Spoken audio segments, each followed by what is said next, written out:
আলহামদুলিল্লাহ والصلاة والسلام على رسول الله وعلى آله وصحبه ومن والاه আলহামদুলিল্লাহ অসংখ্য শুকরিয়া তিনি আমাদেরকে একত্রিত হওয়ার তৌফিক দিয়েছেন। রাসূল সাল্লাল্লাহু আলাইহি ওয়াসাল্লামের জীবন সম্পর্কে জানার জন্য, ওখান থেকে শিক্ষা নেওয়ার জন্য, আমরা যেন রাসূল সাল্লাল্লাহু আলাইহি ওয়াসাল্লামের জীবন সম্পর্কে জেনে আমরা আমাদের জীবনে ইমপ্লিমেন্ট করতে পারি। আল্লাহ যেন আমাদের তৌফিক দেন।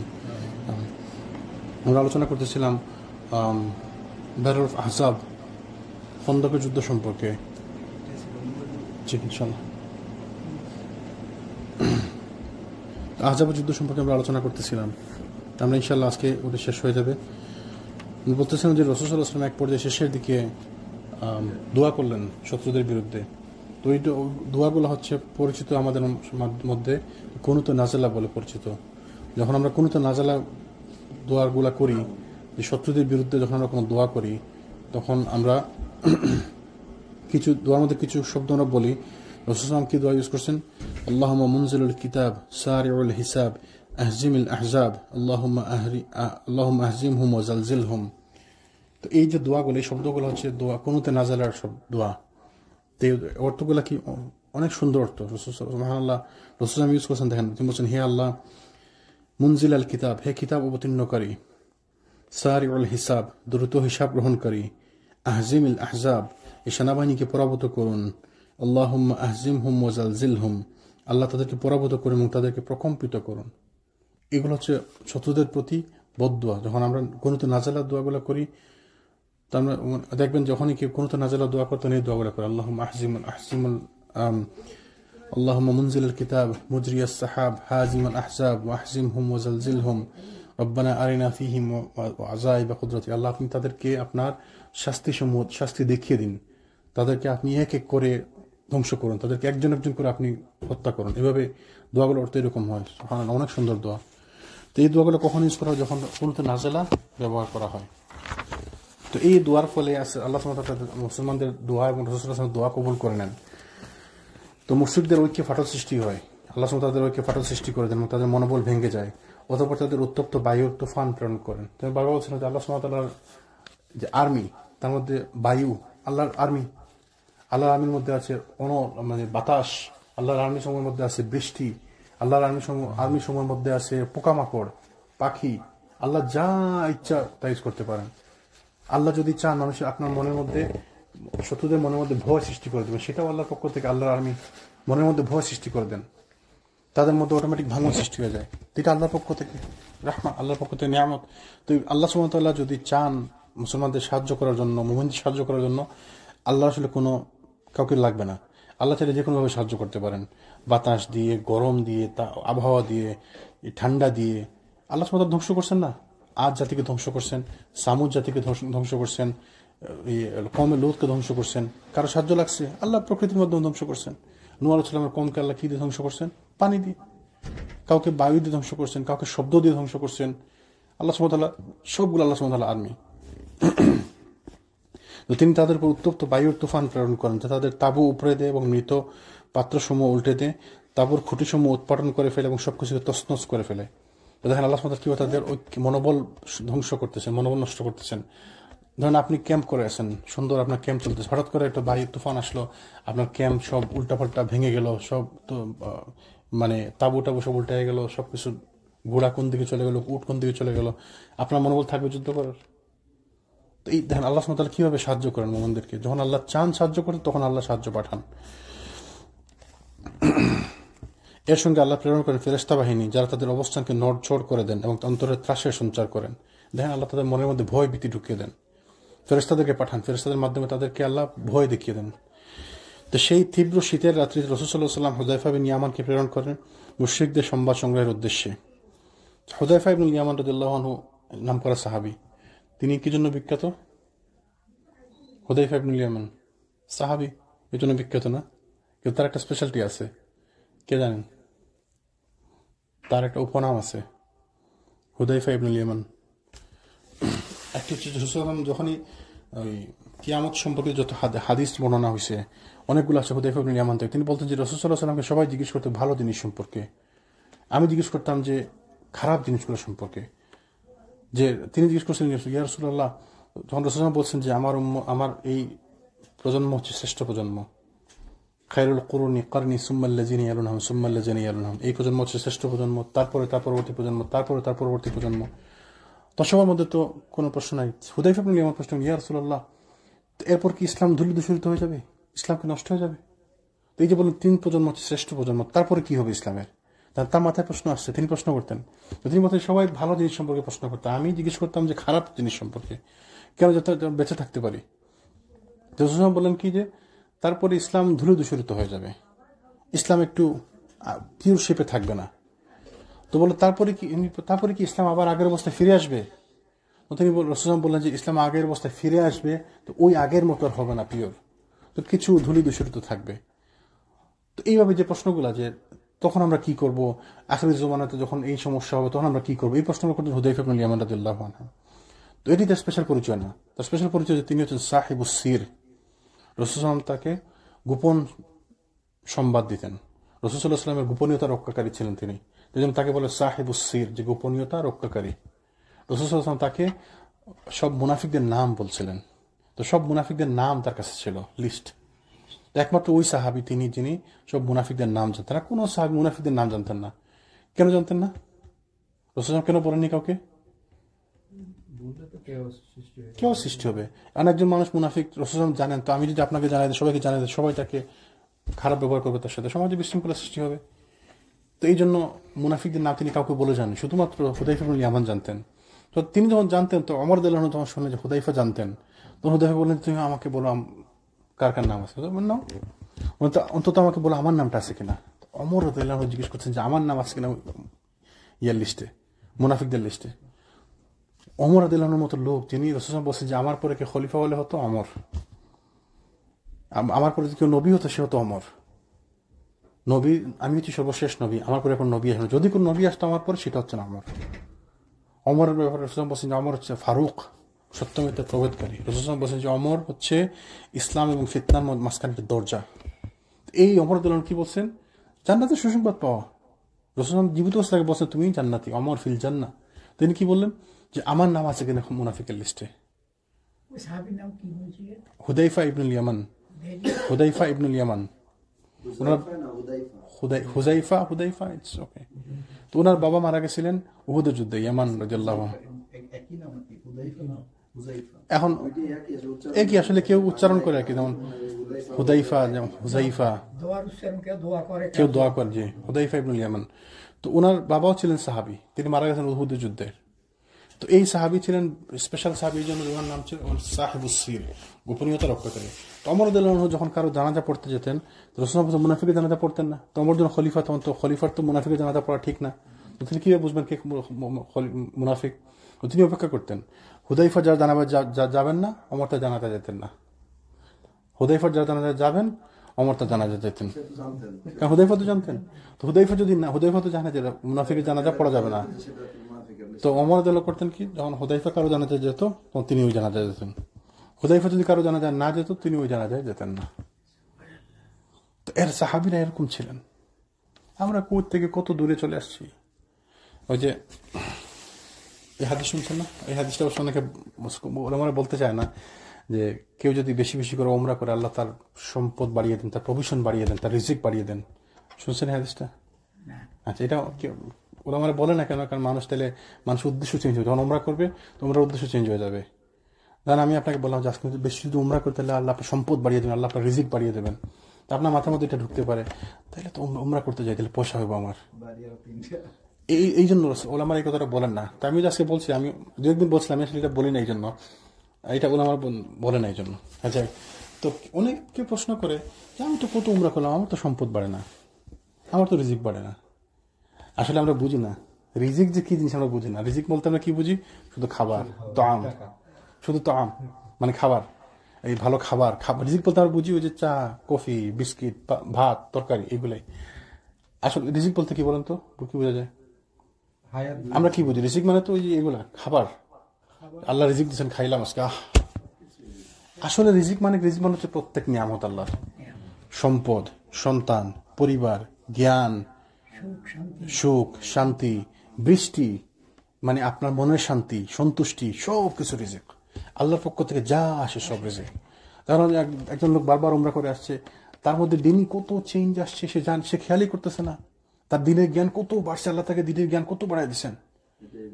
তার জন্য এটা রিজিক, আল্লাহ তার জন্য এইটা চুজ করছেন।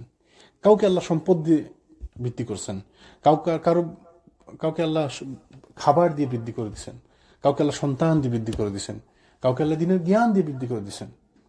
তা আমি তো চিন্তা করতেছি আমার রিজিক তো আর বাড়লো না, আমি তো খালি শুনলাম যে উমরা করলে রিজিক বাড়ে, আমার তো রিজিক আর বাড়ে না। আপনার মনের মধ্যে যে কি শান্তি বাড়ছে, আপনি তো খেয়াল করেন 5 বছর আগে কি ছিল, আর এখন আপনার মনের মধ্যে কত শান্তি। এটা রিজিক না? এটা রিজিক। তা আমরা বুঝি না সুস্থতা রিজিক, নিয়ামত। আল্লাহ আমাকে শুধু সম্পদ দেন, কিন্তু আরো কত নিয়ামত আছে আমরা চিন্তাই করি না এগুলো। আমাদের হচ্ছে মস্তিষ্ক ছোট, তো আমরা যেটা চিন্তা করি ওইটাই আমরা চাই। পয়সা পেলাম না, আমার পয়সা বাড়লো না,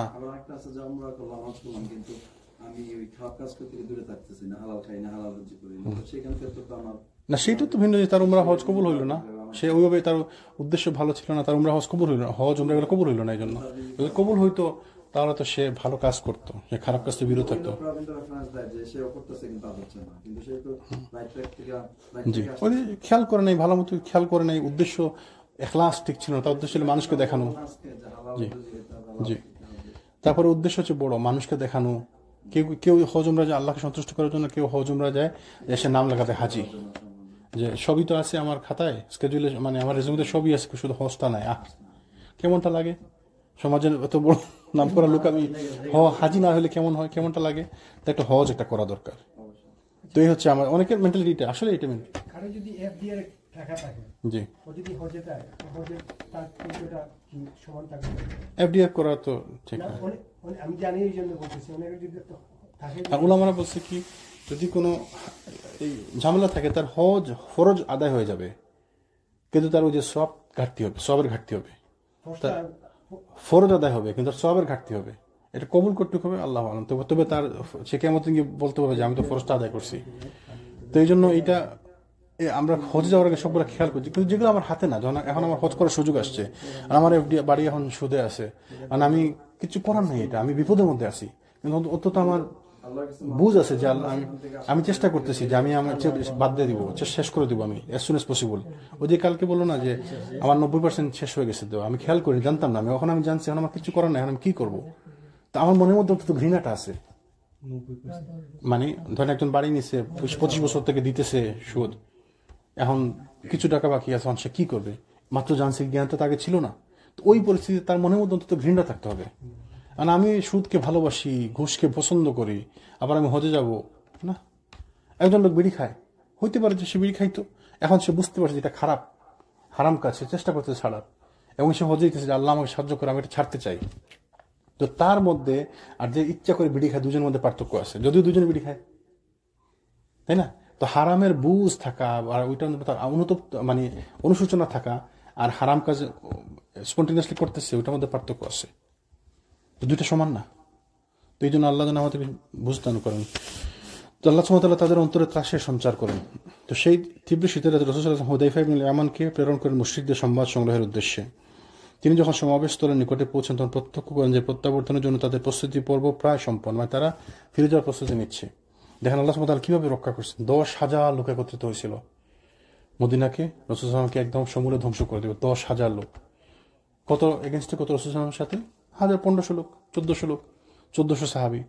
ওইদিকে আবার পিছন দিকে মুনাফিকরা ওই 2 নম্বরই করছে, ইহুদিরা 2 নম্বরই করছে। তো সামনে কুরাইশরা, ওইদিকে গাতাফান গোত্র, ওই পিছনে ইহুদিরা।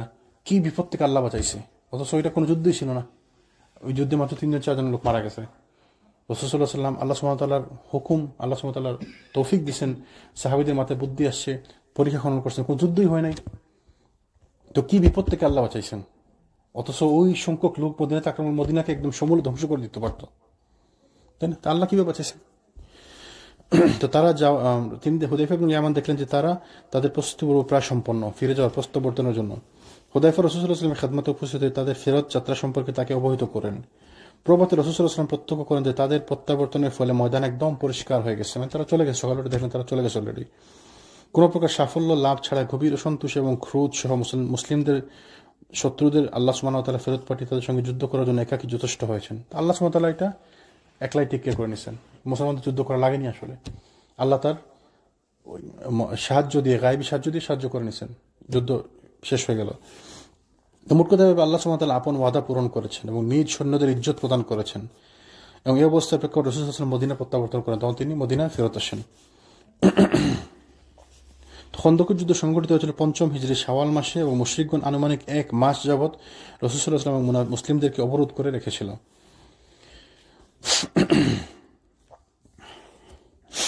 আহজাব যুদ্ধ প্রকৃতপক্ষে ক্ষয়ক্ষতির কোনো যুদ্ধ ছিল না, এটা ছিল স্নায়ু যুদ্ধ। আমরা বলি এই কি বলি এটারে, মানে সরাসরি যুদ্ধ তো হয়নি, তো এটা ছিল নার্ভাস, এটা স্নায়ু যুদ্ধ ছিল, যে কে কোন কার স্নায়ু শক্তি বেশি ওটা বোঝার জন্য। যাতে কোনো প্রকার ক্ষয়ক্ষতির সংঘর্ষ সংঘটিত হয়নি, কিন্তু তা সত্ত্বেও ইসলামের ইতিহাসে যুদ্ধ ছিল একটি যুগান্তকারী ঘটনা। কত বড় সূরা আহজাব, পুরাটাই নিয়ে, এই আহজাবের যুদ্ধ নিয়ে। সূরার নামই হয়ে গেছে আহজাব। আহজাব মানে কি? জোট, জোটের যুদ্ধ। তো এই সূরার নামে আল্লাহ সুবহানাহু ওয়া তাআলা একটা সূরা নাযিল করে দিয়েছেন। জি, আরবের কোন শক্তির পক্ষে মদিনার মুসলিমদের ক্রমবিকাশের শক্তিকে নিঃশেষ করা সম্ভব নয়, এটা সুস্পষ্ট হয়ে গেল। কারণ আহজাব যুদ্ধের জন্য যে বিশাল বাহিনী সংগৃহীত হয়েছিল, এর চেয়ে অধিক শক্তিশালী বাহিনী সংগ্রহ করা তাদের পক্ষে সম্ভবপর ছিল না। এত বড় বাহিনী নিয়ে তারা মুসলমানদেরকে কোনো ক্ষতি করতে পারেনি আল্লাহ সুবহানাহু ওয়া তাআলার হুকুমের কারণে, সাহায্যের কারণে। তো বোঝা গেল এটা আসলে মানে সবার কাছে একটা মেসেজ পৌঁছে গেল যে মুসলমানদেরকে কোনো শক্তি দিয়ে দমন করা যাবে না। তাহলে যতক্ষণ আল্লাহ সাহায্য আছে, মুসলিমদেরকে কোনো শক্তি দিয়ে দমন করা যাবে না। যখন আল্লাহ সাহায্য বন্ধ হবে, তখন মুসলমানরা কোনো কিচ্ছুই না। তো কখন বন্ধ হবে আল্লাহ সাহায্য? যখন আমরা তাওহীদ থেকে দূরে সরে যাই, যখন আমরা শিরকে লিপ্ত হয়ে যাই, যখন আমরা বেদাতে লিপ্ত হই, যখন আমরা আল্লাহকে ভুলে যাই, যখন আমরা দ্বীনকে ভুলে যাই, তখন আমাদের এই সমস্যাগুলো হয়। ওয়ালাইকুম আসসালাম। তো এই জন্য রাসূল সাল্লাল্লাহু আলাইহি ওয়াসাল্লাম আহজাব থেকে প্রত্যাবর্তনের পর রাসূল বলেন যে এখন থেকে আমরাই তাদের উপর আক্রমণ করব, তারা আর আমাদের উপর আক্রমণ করবে না, এবং আমরা আমাদের সৈন্য তাদের দিকে যাবে। তো আহজাবের যুদ্ধ পর্যন্ত তারা রাসূল সাল্লাল্লাহু আলাইহি ওয়াসাল্লামকে মদিনাতে আসছিল আক্রমণ করতে। রাসূল সাল্লাল্লাহু তখন পর্যন্ত ডিফেন্সিভ পজিশনে ছিলেন। তো ওই যুদ্ধের পরে তিনি বলেন যে এখন থেকে আমরা আর ডিফেন্সিভ পজিশনে থাকবো না, এখন আমরা তাদের কাছে যাবো, তারা আমাদের কাছে আর আসবে না। তো এরপর থেকে আসলে আর কোনো যুদ্ধ মদিনাতে ওরা আক্রমণ করছে সেরকম নাই। এরপর তো কিছুদিনের মধ্যেই রাসূল সাল্লাল্লাহু আলাইহি ওয়াসাল্লাম মক্কাতে গেলেন, হুদায়বিয়ার সন্ধি হলো, পরের 1-2 বছরের মধ্যে মক্কা আক্রমণ করলেন, মক্কা বিজয় হলো। তার এরপর থেকে ইসলামকে আর রাসূল সাল্লাল্লাহু এবং ইসলামকে আর পিছনে ফিরে থাকাতে হয়নি। তারা কেউ তাদের সাথে যুদ্ধ করতে, তারা বরঞ্চ লোক পাঠাচ্ছেন যুদ্ধ করার জন্য। এবং আস্তে আস্তে তারপরে দেখেন সাহাবীদের সময়, রাসূল সাল্লাল্লাহু আলাইহি ওয়াসাল্লামের জীবদ্দশা শেষের দিকে এবং সাহাবীদের জীবদ্দশায়, খলিফাদের জীবদ্দশায় কেউ এসে মদিনাতে আক্রমণ করার সাহস করেনি। অনেকে তো জানেন ওমর রাদিয়াল্লাহু আনহুর সময়কার ঘটনা, আবু বকরের সময়কার ঘটনা, কোনদিন শুনছেন কি আক্রমণ করছে এসে তাদেরকে? না। সব কাহিনী দেখবেন, সব ঘটনা দেখবেন যে মুসলমানরা আক্রমণ করছে রোমানদেরকে, মুসলমানরা আক্রমণ করছে পারস্য সাম্রাজ্যকে, মুসলমানরা আক্রমণ করছে ইয়ামানে, মুসলমানরা আক্রমণ করছে এইখানে সেইখানে। মুসলমানরা তখন ছিল বিজয়ী বাহিনী। আল্লাহ সুবহানাহু ওয়া তাআলা এই নিয়ামত দিয়েছিলেন। তো এই ছিল মোটামুটি খন্দকের যুদ্ধ, ব্যাটল অফ আহজাব। তোমরা ইনশাআল্লাহ আলোচনা করবো, জাযাকাল্লাহু খাইরান। আমরা শুরু করবো ইনশাআল্লাহ বনু কুরাইজার যুদ্ধ। বনু কুরাইজা কারা? কার মনে আছে বনু কুরাইজা? ওই যে ইহুদিদের যে অংশ বিট্রে করছিল মদিনাতে, তো এর আগে টোটাল 3টা গোত্র ছিল ইহুদিদের, 2টা গোত্র এর আগে 2 নম্বরই করে বিতাড়িত হয়ে গেল মদিনা থেকে, আর শুধু এই গোত্রটা ছিল। তারা তখনও মুসলমানদের সঙ্গে চুক্তি রক্ষা করে চলতেছিল। এই যুদ্ধের সময় তারা মুসলমানদের সঙ্গে বিট্রে করে, এবং তখন রাসূল সাল্লাল্লাহু আলাইহি ওয়াসাল্লাম সিদ্ধান্ত নেন যে এদেরকে মদিনা থেকে বিতাড়িত করবেন। এই ছিল বনু কুরাইজা। আসলে ইসলামে মনে হয় আপনি যদি দ্বীনের উপর অটল থাকেন, আপনি যদি তাওহীদের উপর অটল থাকেন, আল্লাহ সুবহানাহু ওয়া তাআলা আপনাকে সাহায্য করবেন। এবং এই দেখেন বনু কুরাইজা, তারা কিন্তু চাইলে মদিনায় থাকতে পারতো ভালো ব্যবহার করে, চুক্তি রক্ষা করে, কিন্তু তারা আল্লাহ সুবহানাহু ওয়া তাআলা তাদের হুকুমে তারা করলো কি, মুসলমানদের সাথে বিট্রে করলো। আসলে এইটাই হয়, আপনি সৎ পথে থাকেন, দেখা যাবে যারা ধোঁকাবাজ 2 নম্বর শয়তান, তারা অটোমেটিক দূর হয়ে যাবে।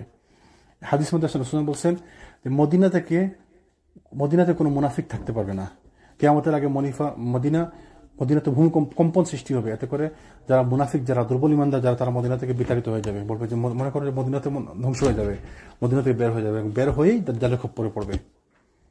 মদিনাতে কোনো মুনাফিক, মদিনাতে কোনো 2 নম্বরের লোক থাকবে না। তো অটোমেটিক আল্লাহ সুবহানাহু ওয়া তাআলা এদেরকে মদিনা থেকে এক্সপেল করে দেবেন। Medina will expel out the মুশরিক, দ্য মুনাফিকুন। খন্দকের যুদ্ধ প্রান্ত থেকে যেদিন রাসূল সাল্লাল্লাহু আলাইহি ওয়াসাল্লাম প্রত্যাবর্তন করলেন, সেদিন জোহরের সময়তে যখন তিনি উম্মু সালামার গৃহে গোসল করতেছিলেন, তখন জিবরাইল আলাইহিস সালাম আগমন করলেন এবং বললেন যে আপনি কি অস্ত্র শস্ত্র খুলে রেখে দিয়েছেন? ফেরেশতাগণ কিন্তু এখন অস্ত্র খুলেননি। তো ওই যে আল্লাহ সুবহানাহু ওয়া তাআলা ফেরেশতাদেরকে পাঠাইছিলেন আহজাবের যুদ্ধের শেষের দিকে, ওই রাসূলুল্লাহ যখন ফিরে এসে উম্মু সালামার ঘরে তিনি গোসল করতে লাগলেন, তখন জিবরাইল এসে বলেন যে আপনি কি অস্ত্র শস্ত্র খুলে ফেলতেছেন? আমরা তো এখন অস্ত্র ছাড়িনি, অস্ত্র খুলিনি, মানে এখনো যুদ্ধ শেষ হয়নি। তো ফেরেশতারা অস্ত্র নিয়ে যুদ্ধ করতে আসছেন। সুবহানাল্লাহ। তো আমিও শত্রুদের পশ্চাৎবন করে সরাসরি এখানে চলে আসছি, মানে ওই যে মুশরিকদেরকে পিছনে পিছনে ভাগাইয়ে দিয়ে আমি আপনার কাছে মাত্র আসছি। জিবরাইল এসে বলতেছেন, তো উঠুন এবং স্বীয় সঙ্গী সাথীদের নিয়ে বনু কুরাইজা অভিমুখে অগ্রসর হতে থাকুন। তার মানে কি বলেন যে আপনি এখনো যুদ্ধ শেষ হয়নি, আপনি বনু কুরাইজা অভিমুখে যান, সৈন্যবাহিনী নিয়ে বনু কুরাইজার দিকে যান, ইহুদিদের ওইখানে। এবং আমি অগ্রভাগে গিয়ে তাদের দুর্গসমূহে কম্পন সৃষ্টি করে তাদের অন্তর ভয়ভীতি সঞ্চার করে দিব।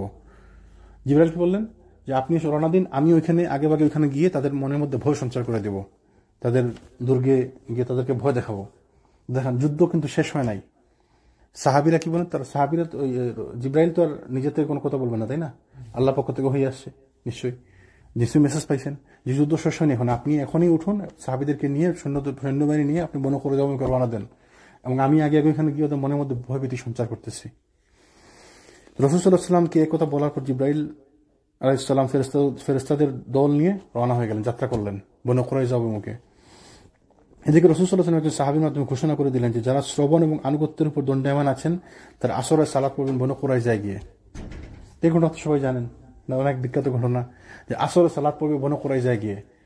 তো সাহাবীরা এটাকে সুবহানাল্লাহ এত লিটারালি নিছেন, এত মানে একদম যেভাবে বসেছেন ওইভাবে। তো সাহাবীরা রওনা দিচ্ছেন, তো কিছু সাহাবী মাঝপথে আসরের সময় হয়ে গেছে, তো তার মানে না রাসূল সাল্লাল্লাহু আলাইহি ওয়াসাল্লাম বলছে ওইখানে গিয়ে আসরের সালাত পড়তে হবে, চলে গেছেন ওইখানে। তো হ্যাঁ, বিভিন্ন বর্ণনা আছে যে ওইখানে গিয়ে তারা কে বলছে যে মাগরিবের পরে আসরের সালাত পড়ছে না, কে বলছে যে এশার পরে আসরের সালাত পড়ছে।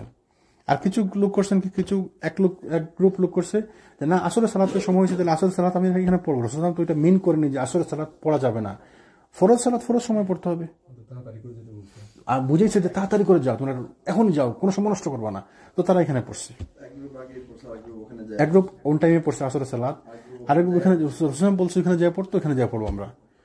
তো পরবর্তীতে রাসূলকে বলা হলো, তিনি কাউকে খারাপ বলেননি।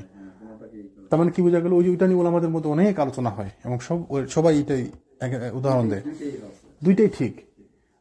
মানে আপনার ইন্টারপ্রিটেশন, আপনি কিভাবে ইন্টারপ্রেট করতেছেন, এজ লং এজ আপনার নিয়ত হচ্ছে শুদ্ধ, আপনার উদ্দেশ্য হচ্ছে ভালো। ওই যারা নামাজ পড়ছে তাদের উদ্দেশ্য কি ছিল? কোরআনের আয়াত অনুসরণ করা, আল্লাহ সুবহানাহু ওয়া তাআলার হুকুম অনুসরণ করা। আল্লাহ সুবহানাহু ওয়া তাআলা কি বলছে, তোমরা নামাজ ওয়াক্ত মোতাবেক পড়তে হবে। রাসূল সাল্লাল্লাহু আলাইহি ওয়াসাল্লাম আমাদেরকে এটা বুঝাইছেন আসলে যে তাড়াতাড়ি করার জন্য, তাড়াতাড়ি যাওয়ার জন্য। তো তাদের নিয়ত শুদ্ধ, তারা কি আল্লাহ রাসূলের অবাধ্যতা করতে চাইছেন? না, তাদের নিয়ত শুদ্ধ। যারা ওইখানে গিয়ে পড়ছে তারা কি বলছে যে আমরা আসরের রাসূল সাল্লাল্লাহু আলাইহি ওয়াসাল্লাম বলছে আসরের সালাত ওইখানে পড়তে, আমরা ওইখানে পড়বো। রাসূল সাল্লাল্লাহু আলাইহি ওয়াসাল্লামের কথা আনুগত্য। আল্লাহ সুবহানাহু ওয়া তাআলা কোরআনে এটা বলছে তোমরা রাসূলের আনুগত্য করো, তাইলে আল্লাহর আনুগত্য করা হবে, রাসূলের আনুগত্যের মাধ্যমে আল্লাহর আনুগত্য হবে, তাই না? তো দুই দলই সহি।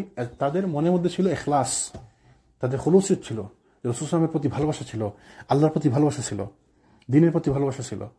আমরা এখন ইন্টারপ্রিটেশন করি কি জন্য? যে আমার দল বাড়ি করার জন্য, আমার একটা মত, আপনার একটা মত, ওনার একটা মত, তারপর মত দিয়ে আমরা দল ভারী করি, আর কিছু না। এই জন্য আমরা, আপনার নিয়ত যদি শুদ্ধ না থাকে তাহলে আপনি রং। এরপর রাসূল সাল্লাল্লাহু আলাইহি ওয়াসাল্লাম উম্মে মাখতুম রাদিয়াল্লাহু আনহুর উপর মদিনার দায়িত্ব অর্পণ করলেন এবং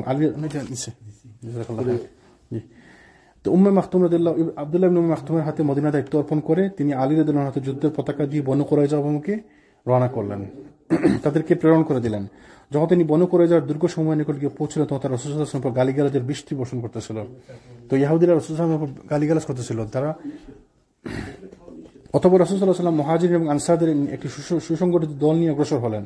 তো তিনি আগে একটি দল পাঠিয়ে পর পিছনে নিজেও আসতে শুরু করলেন, নিজেও রওনা দিলেন এবং বনু কুরাইজার আন্না নামক গ্রুপের পাশে অবতরণ করলেন। অন্যান্য সাধারণ মুসলিমগণ যুদ্ধের ঘোষণা শুনে দ্রুত গতিতে বনু কুরাইজা অভিমুখে যাত্রা করলেন। মোটামুটি সবাই যারা ছিল সবাই বনু কুরাইজাতে রওনা দিল। তার মধ্যে যারা ওই খন্দকে ছিল এরাও তো গেছে, সাথে অন্যান্য লোক যারা ছিল খন্দকে যায়নি তারাও গেছে ওইখানে। তো পথে আসরের সময় হয়ে গেল, তখন কেউ কেউ বললেন যে আমরা যেভাবে নির্দেশ প্রদান করা হয়েছে আমরা সেভাবেই কাজ করব, আমরা বনু কুরাইজায় গিয়ে আসর সালাত আদায় করব। তো এই কারণে কেউ কেউ এশার সালাতের পর আসর সালাত আদায় করেন। তো তাদের উদ্দেশ্য ছিল রাসূলের কথা অনুসরণ করা, তারা অনুসরণ করছে। কিন্তু কোনো কোনো সাহাবাই কথা বলেন যে রাসূল সাল্লাল্লাহু আলাইহি ওয়াসাল্লামের উদ্দেশ্য এটা ছিল না যে সালাতের ব্যাপারে আমরা অন্য মত কিংবা পথ অবলম্বন করি, বরং তিনি এটাই চেয়েছিলেন যে বিলম্ব না করে আমরা যেন বনু কুরাইজার উদ্দেশ্যে বেরিয়ে পড়ি, যেন দেরি না যেন না হয়, তাড়াতাড়ি করে। যারা ধারণা পোষণ করতেছিলেন তারা পথেই সময়মতো আসর সালাত আদায় করে নিয়েছিলেন। তবে ব্যাপারটি যখন রাসূল সাল্লাল্লাহু আলাইহি ওয়াসাল্লামের নিকট পেশ করা হয় তখন তিনি এই প্রসঙ্গে কোনো পক্ষকে ভালো মন্দ কিছুই বলেননি, মানে দুই দলকে তিনি সম্মতি দিচ্ছেন। রাসূল সাল্লাল্লাহু আলাইহি ওয়াসাল্লামের সম্মতি তো একটা হাদিস, শুধু যদি সম্মতি দিয়ে থাকেন ওইটাও হাদিস। তাহলে হাদিস তিন ধরনের আছে না, কাউলি, ফিলি, তাকরিরি। তাকরিরি মানে কি, যেটা সম্মতি প্রদান করছেন। তো এই যে এটার মধ্যে সম্মতি প্রদান করে দুইজনকে বলছে যে তোমরা দুইজনই সহি, নাও করেনি হাও করে দুইজনই সহি। এরকম অনেক উদাহরণ আছে হাদিসের মধ্যে যে তাকরিরি। যেমন রাসূল সাল্লাল্লাহু আলাইহি ওয়াসাল্লামকে একবার ওই যে সাহাবীরা একবার সফরে গেছিলেন অনেক দূর কোন এক জায়গায়, তো এখানে গিয়ে তারা আটকা পড়ছেন, আসতে পারেননি সমুদ্র এলাকায়। তো এখানে তারা একটি তিমি মাছ পাইছিলেন, তো 1 মাস তারা তিমি মাছ খাইছেন। তিমি মাছ দিয়ে ওই একটা মাছ, তিমি মাছ তো কত বড়, একটা দিয়ে তারা অনেকদিন খাইছেন। আসার সময় সাহাবীরা কিছু মাছ নিয়ে আসছেন সুসামের জন্য, তাকে অফার করছেন, তো তিনি খাননি। তিনি তাদেরকে নাও বলেননি হাও বলেননি।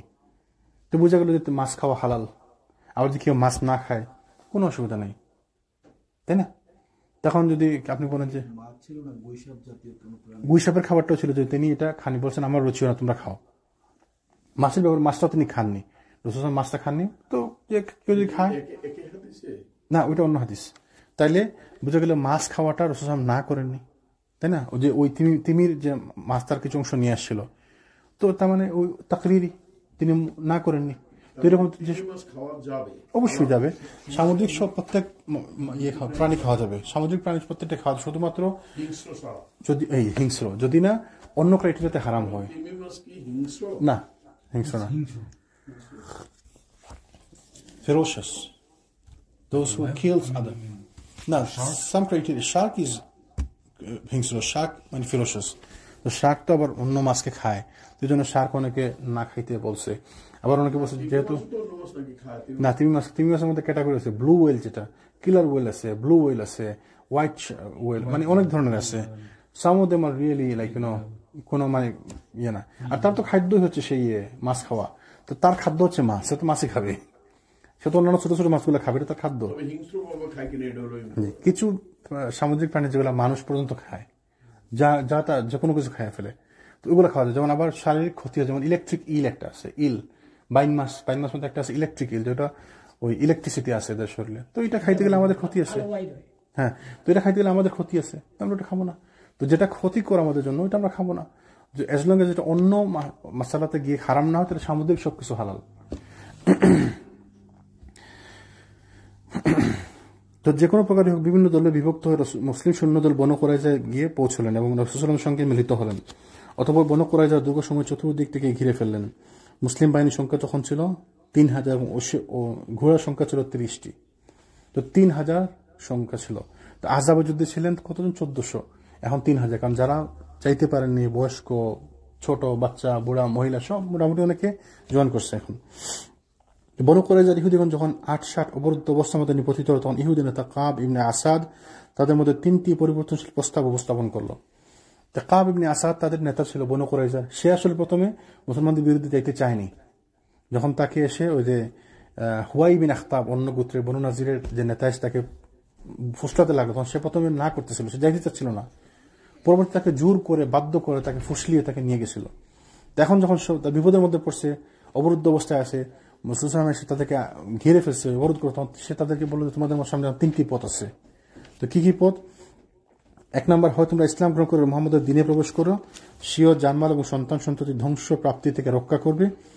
এবং এই প্রস্তাব উপস্থাপন কাব বিন আসাদ একথা বলতেছিল যে রাসূল সাল্লাল্লাহু আলাইহি ওয়াসাল্লাম আল্লাহর শপথ, তোমাদের নিকট এটা সুস্পষ্ট হয়ে গেছে তিনি হচ্ছেন প্রকৃত নবী, তিনি আসলে একজন প্রকৃত নবী এবং রাসূল। অধিকন্তু তিনি হচ্ছেন সেই ব্যক্তি যার সম্পর্কে তোমরা স্বীয় আল্লাহর কিতাবে অবগত হয়েছ। তো প্রস্তাব কি দিলেন? তাদের নেতা তাদের কি বলছেন? আমাদের সামনে 3টা পথ খোলা আছে। 1 নম্বর হচ্ছে আমরা ইসলাম গ্রহণ করে মুসলমান হয়ে যাব, তাহলে আমরা আমাদের সন্তান সন্ততি এবং সম্পদকে রক্ষা করতে পারবো। আর তোমরা তো জানোই তোমরা তখন অলরেডি বুঝতে পারছো মোহাম্মদ যে আসলে যে নবী এবং রাসূল, তোমরা তো জানোই, বুঝতে পারতেছো। আমাদের কিতাবের মধ্যে লেখা আছে, আসলে তো প্রত্যেক কিতাবের মধ্যে রাসূল সাল্লাল্লাহু ব্যাপারে লেখা আছে, সত্যায়ন করা আছে। এখন তোরা চেঞ্জ করে ফেলছে এগুলা। তো ওই প্রথম প্রস্তাব দিল এইটা। দ্বিতীয় প্রস্তাব কি দিল, অথবা স্বীয় সন্ততিদেরকে স্বহস্তে হত্যা করবে, অতঃপর তলোয়ার উত্তোলন করে রাসূল সাল্লাল্লাহু আলাইহি ওয়াসাল্লামের দিকে অগ্রসর হয়ে সর্বশক্তি প্রয়োগ করে যুদ্ধ করবে। পরিণামে হয় আমরা বিজয়ী হব, নতুবা আমরা সমূলে নিঃশেষ হয়ে যাব। যদি এটা না করো যে মুসলমান হয়ে আমরা তার কাছে আত্মসমর্পণ করব, তাইলে কাজ করো, আমরা আমাদের নিজেদের সন্তানকে নিজ হাতে মেরে ফেলি, তারপর আমরা অস্ত্র নিয়ে তার বিরুদ্ধে যুদ্ধ করি। যদি বাঁচলে বাঁচলাম, আর মরলে মরলাম, তার সাথে আমরা যুদ্ধ করব। অথবা রাসূল সাল্লাল্লাহু আলাইহি ওয়াসাল্লাম এবং সাহাবায়ে কেরামকে ধোঁকা দিয়ে শনিবার দিবসে তাদের উপর আক্রমণ পরিচালনা করব। কারণ এ ব্যাপারে তারা নিশ্চিত থাকবেন যে এ দিবসে কোনো যুদ্ধ বিগ্রহ অনুষ্ঠিত হবে না। তাইলে আমরা শনিবার আক্রমণ করব। শনিবার তো মুসলমানরা জানে যে আমরা কিচ্ছু করবো না, তাই না? তো শনিবার আমরা ধোঁকা দিয়ে আক্রমণ করব। তো এই প্রস্তাবের কোনোটাই তারা রাজি হন। আসলে প্রস্তাবে রাজি হওয়ার মতো সময় তাদের, সিচুয়েশন তাদের নাই। মুসলমান তাদেরকে ঘিরে রাখছে, তারা বিক্রি করছে, মানসিক দিক থেকে তারা দুর্বল। ওই ফেরেশতারা এসে তাদেরকে অলরেডি তাদের মনের মধ্যে ভীতি সঞ্চার করে দিচ্ছে। আল্লাহ সুবহানাহু ওয়া তাআলার পক্ষ থেকে তাদের মনের মধ্যে ভীতি সঞ্চার হয়ে গেছে, তারা ভয়ে আছে এখন। তারা নাহলে তাদের শক্তি কিন্তু কম না, তাদের অস্ত্র ভালো, তাদের লোক বলো ভালো, তারা দক্ষ, তারা স্কিলফুল, তারা এমনি কিন্তু দুর্বল ছিল না। আল্লাহ তাদের মনের মধ্যে ভীতি সঞ্চার করে দিচ্ছেন। তো তারা কোনো চিন্তা কোনোটাতে রাজি না, কারণ আমরা না যুদ্ধ করতে পারবো না, ভয় পেয়ে গেছে। আর আমরা মুসলমানও হব না, আর আমরা শনিবার দিন বিট্রে করে যুদ্ধ যে করবো এটাও আমরা করবো না। তো তার ফলে কাব বিন আসাদ রাগান্বিত হয়ে গেলেন, বললেন মায়ের কোলে জন্মগ্রহণ করার পর তোমরা কেউই একটি রাত বুদ্ধিমত্তার সঙ্গে অতিবাহিত করেন। রাগ করো, তোমরা কোনোদিন তোমরা ভালো কোনো বুদ্ধির কোনো পরিচয় দাওনি। এই প্রস্তাব তিনটি প্রত্যাখ্যান করার পর বনু কুরাইযার সামনে শুধুমাত্র যে পথটি অবশিষ্ট রইল তা হল রাসূল সাল্লাল্লাহু আলাইহি ওয়াসাল্লামের নিকট অস্ত্রশস্ত্র নিক্ষেপ করে আত্মসমর্পণ করবে। যেহেতু আর এই কোনো পথে যারা যাচ্ছে তারা, তাইলে আর একটা রাস্তা খোলা, সবকিছু বাদ দিয়ে আত্মসমর্পণ করা। মুসলমানও হব না আমরা, কিন্তু আমরা আত্মসমর্পণ করব। আপন ভাগ্য নির্ধারণের ব্যাপারটি রাসূল সাল্লাল্লাহু আলাইহি ওয়াসাল্লামের সিদ্ধান্তের উপর ছেড়ে দেওয়া। কিন্তু তারা আরো ভেবেচিন্তে সিদ্ধান্ত স্থির করলো যে অনুর ব্যবস্থা গ্রহণের পূর্বে, অস্ত্র সমর্পণের পূর্বে তাদের সঙ্গে সাহায্য চুক্তিতে আবদ্ধ মুসলিমদের সঙ্গে বিষয়টি নিয়ে আলাপ আলোচনা করবে। যেহেতু তাদের মদিনার পাশে থাকতো, বিভিন্ন গোত্রের সাথে তাদের সম্পর্ক ভালো ছিল, তো একটু আমাদের বন্ধু যারা আছে তাদেরকে একটু যোগাযোগ করে দেখি কি বলে তারা, তাই না? এই প্রকৃতিতে তারা রাসূল সাল্লাল্লাহু আলাইহি ওয়াসাল্লামের নিকট প্রস্তাব পাঠালো আবু লুবাবাকে তাদের নিকট প্রেরণ করা হোক। আবু লুবাবা হচ্ছে তাদের একজন মানে যে কি বলে বন্ধু শ্রেণীর লোক, মদিনার অধিবাসী বন্ধু শ্রেণীর লোক। তো যেহেতু আবুল বাবার সঙ্গে তারা মৈত্রী বন্ধনে আবদ্ধ ছিল, সেহেতু তার সঙ্গে পরামর্শ করা প্রয়োজন। অধিকন্তু আবুল বাবার বাগ বাগিচে সন্তান সন্ততি এবং গোত্রীয় লোকেরা ছিল সেই অঞ্চলেরই বাসিন্দা, মানে ওই এলাকার নাম করা একজন লোক বলল যে আমরা তার সাথে একটু আলোচনা করতে চাই। যখন আবুল বাবা সেখানে উপস্থিত হলো, তখন পুরুষগণ তাকে দেখে দৌড়ে তার নিকট এবং শিশু মহিলাগণ কাঁদতে কাঁদতে তার নিকট এলো। এই অবস্থা প্রত্যক্ষ করে আবুল বাবার অন্তরে ভাবাভাগের সৃষ্টি হলো। ইহুদিগণ বলল যে আবুল বাবা, আপনি কি যুক্তিযুক্ত মনে করেন যে বিরোধ নিষ্পত্তির জন্য আমরা মুহাম্মদ সাল্লাল্লাহু আলাইহি ওয়াসাল্লামের নিকট অস্ত্রশস্ত্র সমর্পণ করি?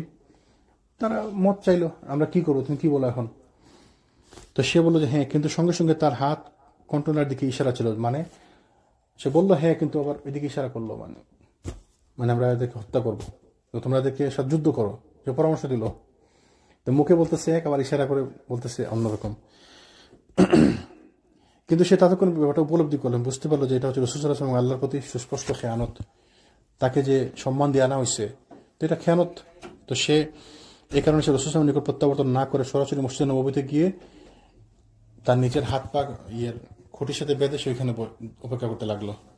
যেহেতু সে ভুল করছে, রাসূল সাল্লাল্লাহু আলাইহি ওয়াসাল্লামের বিরুদ্ধে কথা বলছে, ইশারায় হইলেও রাসূল সাল্লাল্লাহু আলাইহি ওয়াসাল্লামের বিরুদ্ধে কথা বলছে, তো সে বুঝতে পারছে, সাথে সাথে সে বুঝতে পারছে সে ভুল করছে। তো সে আর রাসূল সাল্লাল্লাহু আলাইহি ওয়াসাল্লামের সামনে উপস্থিত না হয়ে সরাসরি মদিনাতে গিয়ে মসজিদে নববীতে খুঁটির সাথে তার নিজেকে নিজে বেঁধে রাখলো। যতক্ষণ রাসূল সাল্লাল্লাহু আলাইহি ওয়াসাল্লাম সে আমাকে খুলবে, ততক্ষণ আমি আর এখান থেকে মুক্ত হতে চাই না। ভুল করছে, প্রায়শ্চিত্ত। সে নিজে বুঝতে পারে সে ভুল করছে। রাসূল সাল্লাল্লাহু আলাইহি ওয়াসাল্লাম সহসা তাকে না খোলা পর্যন্ত সেই অবস্থাতেই থাকবে এবং আগামীতে কোনো দিন বনু কুরাইযাতে সে প্রবেশ করবে না, সে তার প্রায়শ্চিত্তর জন্য বলল। এদিকে তার দেরি হচ্ছে দেখে রাসূল সাল্লাল্লাহু আলাইহি ওয়াসাল্লাম গভীর মনোযোগের সঙ্গে ব্যাপারটা লক্ষ্য করলেন।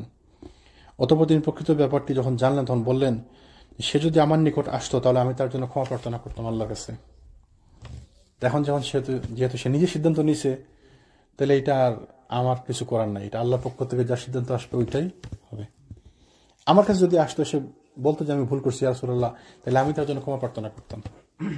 দেখেন রাসূল সাল্লাল্লাহু আলাইহি ওয়াসাল্লাম বলেননি যে আমি তাকে মাফ করে দিতাম, কি বলছেন যে আমি তার জন্য ক্ষমা প্রার্থনা করতাম। তাহলে যে সিদ্ধান্ত আল্লাহর পক্ষ থেকে আসবে সে 2 নম্বরই করছে ইসলামের সাথে, তাকে মাফ করা আল্লাহ সুবহানাহু ওয়া তাআলার ইখতিয়ার। তো রাসূল কি বলছেন, বলেননি যে আমি তাকে মাফ করে দিতাম, বলছেন যে আমি তার জন্য মাগফিরাতের দোয়া করতাম। অথচ আমাদের কিছু লোক মনে করে রাসূল সাল্লাল্লাহু আলাইহি ওয়াসাল্লাম সব পারেন। রাসূল সাল্লাল্লাহু আলাইহি ওয়াসাল্লাম তো সব পারেন না। তিনি আল্লাহ তাকে যে ক্ষমতা দিয়েছেন ওইটুকু ক্ষমতা তার আছে। আল্লাহ সুবহানাহু ওয়া তাআলা কোরআনে কতবার বলছে আপনি বাশীরা ওয়া নাযীরা, আপনি সুসংবাদকারী এবং সতর্ককারী। আপনি কাউকে জোর করে মুসলমান বানাইতে পারবেন না, আপনি কাউকে জোর করে ইসলাম থেকে বের করে দিতে পারবেন না। ক্ষমতাও একটু কি, আপনি সতর্ককারী এবং সুসংবাদদাতা, দাওয়াত দেওয়া আপনার কাজ। তুমি ধৈর্য ধারণ করতে পারতে না যদি তৌফিক না দিতাম, যদি ধৈর্য ধারণের ক্ষমতা না দিতাম, তাহলে রাসূল সাল্লাল্লাহু আলাইহি ওয়াসাল্লাম আমরা রাসূল সাল্লামকে বাড়াতে বাড়াতে আল্লাহ সমকক্ষ করে ফেলি।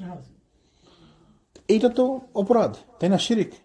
মানুষ আরো জঘন্য শিরিক করতেছে আমাদের দেশে। আলেম উলামা এরা নাকি আলেম উলামা বলে কি আল্লাহ তার দায়িত্ব রসুলকে দিয়ে আল্লাহ চলে গেছেন, রসুল তার দায়িত্ব খাজাকে দিয়ে রসুল চলে গেছেন। কারণ খাজা নাকি এখন সব দায়িত্ব নিয়ে নিছে, খাজা বাবা। তো ওই তো রসুল সাল্লামকে আল্লাহর সাথে মিলাইছে, শিরিক করছে। আর এরা জঘন্য ধরনের শিরিক করছে। ওই আরেকজনকে আল্লাহর সাথে মিলে, যে লোক মারা গেছে, যে আজকে শেখ বলো না খুতবার মধ্যে, যে তার যদি ক্ষমতা থাকতো তাহলে সে তো মৃত্যু থেকে নিজেকে বাঁচাইতে পারতো। মৃত মানুষের যদি ক্ষমতা থাকতো সে নিজেকে মৃত্যু থেকে বাঁচাইতে পারতো, ওইটা তো বাঁচাইতে পারতেছে না। মৃত্যু থেকে বাঁচাইতে পারছে নিজেকে। মুসা আলাইহিস সালাম কি বলছিল, যে না আমি যাবো না। তো বলছে যে আল্লাহ তোমাকে অবকাশ দিচ্ছে, তুমি যতদিন থাকতে চাও বলো, তারপরে তোমাকে যাইতে হবে। যাওয়া ছাড়া উপায় নাই, সবাইকে যেতে হবে। কারণ না গেলে তো হবে না, শুধুমাত্র আল্লাহ সুবহানাহু ওয়া তাআলা ছাড়া সবাইকেই যাইতে হবে। তাইলে আল্লাহ সুবহানাহু ওয়া তাআলা সবাইকে যেতে হবে, কারণ নাইলে পরে আল্লাহ সমকক্ষ হয়ে গেলেন আপনি, আল্লাহর সাথে পার্টনার হয়ে গেল। তো এই ক্ষমতা আল্লাহ ছাড়া কারো নাই, সবাইকে মরতে হবে। আল্লাহ ছাড়া কাউকে, শুধু আল্লাহই মরবেন না, আল্লাহ কোনো শেষ নাই, আদি নাই, অন্ত নাই। রাসূল কি বলেন, যেহেতু সে নিজেকে মতকে প্রাধান্য দিয়ে নিজে এই কাজ করে বসেছে, সেহেতু আল্লাহ তাআলা যতক্ষণ তার তওবা কবুল না করেছেন ততক্ষণ আমি তাকে বন্ধন থেকে মুক্ত করতে পারবো না। কথার মধ্যে সুবহানাল্লাহ, স্কলাররা যে লিখছেন, লেখার মধ্যে ভুলে বলছেন, কি বলছেন, যে আমি তাকে মুক্ত করতে পারবো না, বলেন যে আমি তাকে মুক্ত করবো না, তাই না? বলছে আমি তাকে মুক্ত করতে পারবো না যতক্ষণ আল্লাহর পক্ষ থেকে তার জন্য সিদ্ধান্ত আসবে। আল্লাহ তাকে মাফ করে না দিবেন, আমি তাকে মুক্ত করতে পারবো না। দেখেন রাসূল সাল্লাল্লাহু আলাইহি ওয়াসাল্লাম কথা বলতে প্রত্যেকটা কথার মধ্যে তাওহীদ, প্রত্যেকটা কথার মধ্যে, প্রত্যেকটা ওয়ার্ডে তাওহীদ আছে। এদিকে আবুল বাবার কূটকৌশল জনিত গোপন ইঙ্গিত তাকে সত্য মনে করে যে রাসূল সাল্লাল্লাহু আলাইহি ওয়াসাল্লামের নিকট অস্ত্র সমর্পণ করার সিদ্ধান্ত গ্রহণ করলো এবং তিনি যা উপযুক্ত বিবেচনা করবেন তা তারা নির্বিবাদে মেনে নেবে বলে সিদ্ধান্ত স্থির করলো।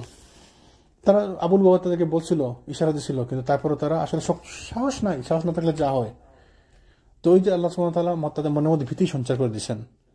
সংখ্যায় তারা কম না, কিন্তু তাদের স্কিল আছে, তাদের অস্ত্র আছে, তাদের কাছে অত্যাধুনিক অস্ত্র আছে তখনকার সময়কার হিসাবে। কিন্তু তারা মনের মধ্যে ভয় ভীতি, তারা যুদ্ধ করবে না, রাজি না। না, তারা তো এখনো তারা নিজেদের কিছু করে না, তারা অন্যের ঘাড়ে বন্দুক রেখে অন্যকে দিয়ে করায়। তো এটা তাদের কৌশল, তারা সবসময় কৌশল, তারা লোক কম তো সবসময় তারা কৌশল অবলম্বন করে। They always go the tricks. অথচ দীর্ঘকাল যাবতে অবরোধের সকল সহ্য করার ক্ষমতা, সামর্থ্য এবং সহনশীলতা তাদের ছিল। রাসূল সাল্লাল্লাহু আলাইহি ওয়াসাল্লাম যদি তাদেরকে অবরোধ করে রাখতেন তা তারা দীর্ঘদিন থাকতে পারত অবরোধ করে। কারণ তারা তাদের বাড়িতেই আছে, তাদের খাবার আছে, তাদের ক্ষেত খামার আছে, তাদের পানি আছে, তাদের সব ব্যবস্থা আছে। আর তারা দুর্গের মধ্যে আছে, তাদের দুর্গগুলো ছিল মোটামুটি খারাপ না, দুর্ভেদ্য। তারা চাইলে কিন্তু মুসলমানদেরকে ঝামেলার মধ্যে ফেলতে পারতো। আমরা আমাদের শহরের মধ্যে যদি থাকি, আমার তো খাবার টাবার পানি সবই আমার এখানেই আছে, এনাফ সাপ্লাই আছে। বাইরে থেকে যারা আসে তারা না প্রস্তুতি ছাড়া আসছে, তো তারা বিপদে পড়তো। তো ওই যে আল্লাহ তাদের মনের মধ্যে ভয় দিয়ে দিচ্ছেন, তারা এতগুলো সত্য তারা আত্মসমর্পণ করার সিদ্ধান্ত নিল। পক্ষান্তরে মুসলিমগণকে উন্মুক্ত আকাশের নিচে রক্ত জমাটকারী শীত এবং ক্ষুধার কষ্ট সহ্য করতে হচ্ছিল। এবং খন্দকের যুদ্ধের প্রথম অবস্থা থেকে অবিরাম যুদ্ধের ব্যস্ততা থাকার দরুন তাদের ক্লান্তি ও অবসাদের অন্ত ছিল না। মুসলমানরা বরঞ্চ দুর্বল ছিল, খাবার টাবার অত সুবিধা নাই, আকাশের নিচে, তারপর অতদিন থেকে যুদ্ধ চলতেছে, খন্দকের যুদ্ধ ছিল প্রায় 1 মাস, টেনশন, নার্ভাস। তো তারা মুসলমানরা ছিল দুর্বল ছিল, কিন্তু আল্লাহ সুবহানাহু ওয়া তাআলা তাদেরকে মানসিকভাবে শক্তিশালী করে ফেলছিলেন। তো তারা মোটামুটি সিদ্ধান্ত নিল যে মুসলমানদের কাছে রাসূলের কাছে আত্মসমর্পণ করবে। তাদের যখন তাদের এই উদ্যম ক্রমবিলীয়মান উদ্যম শেষ সময়ে পৌঁছালো, তখন আলী রাদিয়াল্লাহু আনহু এবং জুবাইর ইবনে আওয়াম তাদের দুর্গ তোরণের নিকট এগিয়ে গেলেন এবং আলী রাদিয়াল্লাহু বজ্রকণ্ঠে ঘোষণা করেন যে আল্লাহর সেনাগণ, আল্লাহর শপথ, আমি হয় সেই অমৃতের পেয়ালা থেকে পান করবো যা হামজা করেছে, আর না হয় সুনিশ্চিত এ দুর্গ জয় করব। তো আলী রাদিয়াল্লাহু আনহু এগিয়ে গেলেন, জুবাইর ইবনে আওয়াম রাদিয়াল্লাহু আনহু এগিয়ে গেলেন, গিয়ে তাদেরকে ভয় দেখালেন নাকি, বললেন যে আমরা এখন আক্রমণ করব। জুবাইর ইবনে আওয়াম রাদিয়াল্লাহু আনহু তার কণ্ঠ ছিল বড়, তো রাসূল সাল্লাল্লাহু আলাইহি ওয়াসাল্লাম বলছিল যে শক্তিশালী সাহাবী ছিলেন, নামকরা সাহাবী ছিলেন। এক বর্ণনায় আছে তাকে 1000 লোকের সমান তাকে বলা হয়েছে। মনে আছে বলছিলেন যে আবু বকর রাদিয়াল্লাহু আনহু সময়কালে, না ওমরের সময়কালে আমর ইবনে আস মিশর থেকে সাহায্য চাইছে, বলছে আমার লোক লাগবে, আমার সাহায্য লাগবে। তো সব দিকে যুদ্ধ চলতেছে, কিছু সাহাবী পারস্যতে, কিছু সাহাবী রোমানদের সাথে যুদ্ধ করছে, কিছু সাহাবী ফিলিস্তিনে, কিছু সাহাবী মিশরে, কিছু সাহাবী ইয়েমেনে, কিছু সাহাবী ওই অন্যদিকে দিন প্রচার করতেছে। তো লোক তো নাই, কোত্থেকে পাঠাবে? তো অমর করলো কি, চিঠি দিল যে আমি তো তোমাকে লোক পাঠাবো, কোত্থেকে লোক পাঠাবে এত লোক? তারপর আমি তোমাকে 4000 লোক পাঠালাম, তো চিঠির সাথে 4000 লোক পাঠালাম। তো পাঠাইছি 4 জনকে। তো বসে বিদেশি এক একজন এক 1000-এর সমান। ওই আমর ইবনে আস তখন মিশরের সাথে যুদ্ধ করতেছে, ইজিপ্টে। তো ওই একটা দুর্গ ভাঙতে পারতেছে না, ওইটা দুর্গটা বিজয় করতে পারতেছে না। তো একদিন রাতে হলো জুবাইর ইবনে আওয়াম ছিলেন, সাথে ছিলেন মিকদাদ ইবনে আসওয়াদ, আরো 2জন সাহাবী ছিলেন। তারা ওই 4 জন সাহাবী ওই রাত্রে, তাদের একটা অনুষ্ঠান ছিল, রাত্রে তারা ওই মট্টদ খেয়ে দুর্বল অবস্থা ছিল। তো ওই রাত্রে তারা ফজরের আগে দিয়ে রাতে দুর্গের ওয়াল ভেদ করে উপরে উঠে জোরে চিৎকার, আল্লাহু আকবার ধ্বনিতে চিৎকার দিলেন। এত জোরে চিৎকার দিলেন ওরা মনে করছে পুরা কয়েক হাজার লোক আসছে। ওই যে সাহাবী খলিফা বলছে না 4000 লোক, 4 জন 4000-এর সমান। এমন জোরে চিৎকার দিচ্ছে, ওরা মনে করছে মুসলমানরা তো ঢুকে গেছে যুদ্ধে। এরা সাথে সাথে ভয় আত্মসমর্পণ করে ফেলছে ওই 4 জনের কারণে। তো যে পাঠাইছিল যে 4 জনকে 4000-এর সমান মনে করে, ঠিকই তো 4000-এর কাজ করছে। তো ওই জুবাইর ইবনে আওয়াম ওই সাহাবী ছিলেন, জুবাইর ইবনে আওয়াম। আলী রাদিয়াল্লাহু আনহু প্রাণপণ সংকল্পের কথা অবগত হয়ে বনু কুরাইজা তড়িঘড়ি করে রাসূল সাল্লাল্লাহু আলাইহি ওয়াসাল্লামের সমীপে নিজেদেরকে সমর্পণ করে দিল, যাতে তিনি তাদের সঙ্গে যা সঙ্গত বলে বিবেচনা করবেন এরূপ একটি পন্থা অবলম্বন করেন। সাথে সাথে তারা ভয় পেয়ে ওই মুসলমানদের কথার মধ্যে শক্তি, যখন আপনার ঈমান মজবুত থাকবে তখন আপনার কথার মধ্যেও শক্তি থাকবে। আল্লাহ সুবহানাহু ওয়া তাআলা আপনার কথার মধ্যে এত বরকত দিবেন যে অন্যরা শুনলে ভয় পেয়ে যাবে। ওই সেম মুসলমান আগে মানুষ ভয় পেত, এই সেম মুসলমান আজকে মানুষ ভয় পায় না, পাত্তাই দেয় না। আপনার যখন ঈমান মজবুত থাকবে, আপনার কথার কারণে অন্যরা শুনে ভয় পাবে, আপনাকে সম্মান করবে আপনার কথার কারণে। ওই সেম আপনি আপনার ঈমান দুর্বল, আপনার কথা মানুষ পাত্তাই দিবে না। আপনার থেকে বড় বড় শক্তিশালী লোক, উঁচা উঁচা লোক, কেউ পাত্তা দেয় না। তো আসে না এরকম যে কিছু ইমাম দেখবেন শর্ট খাটো, ও তো হ্যাংলা পাতলা, যখন বলে মানুষ শুনে, কারণ সে জানে, নলেজ নিয়ে বলে, যখন বলে মানুষ শুনে। আর কিছু ইমাম আছে সেই এরকম উঁচা লম্বা, কিন্তু বেদাতে ভর্তি, মানুষ পাত্তাই দেয় না। মানুষ না তারা পাত্তা দেয় না, সে কারো কাছে পাত্তা পায়। তো ইমানই শক্তি।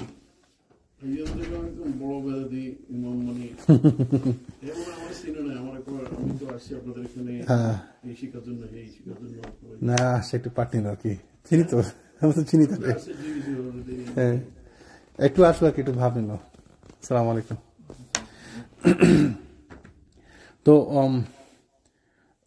রাসূল সাল্লাল্লাহু আলাইহি ওয়াসাল্লাম পুরুষদেরকে বন্দী করে নির্দেশ প্রদান করায় মুহাম্মদ বিন মাসলামা আনসারীর তত্ত্বাবধানে বনু কুরাইজার সকল পুরুষ লোককে বন্দী করা হলো।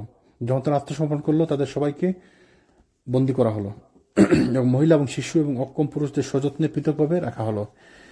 আওস গোত্রের নেতৃস্থানীয় ব্যক্তিগণ এ বলে রাসূল সাল্লাল্লাহু আলাইহি ওয়াসাল্লামের নিকট আবেদন পেশ করলেন যে বনু কায়নুকা গোত্রের সঙ্গে আপনি যে আচরণ করেছেন তা আপনি উত্তম রূপে অবগত আছেন।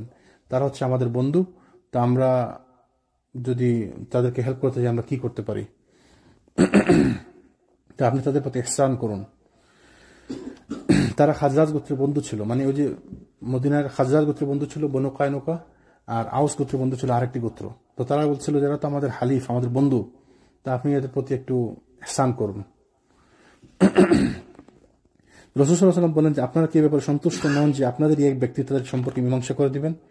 রাসূল সাল্লাল্লাহু আলাইহি ওয়াসাল্লাম আবার এগুলোতে খুব গুরুত্ব দিতেন। যখন দেখতেন যে আনসাররা কোনো কিছু বলতেছে খুব গুরুত্ব দিতেন, কারণ স্বাভাবিক, এটা একটা হিকমার ব্যাপার যে তাদের মদিনাতে তারা বসবাস করে, তাদের এলাকা।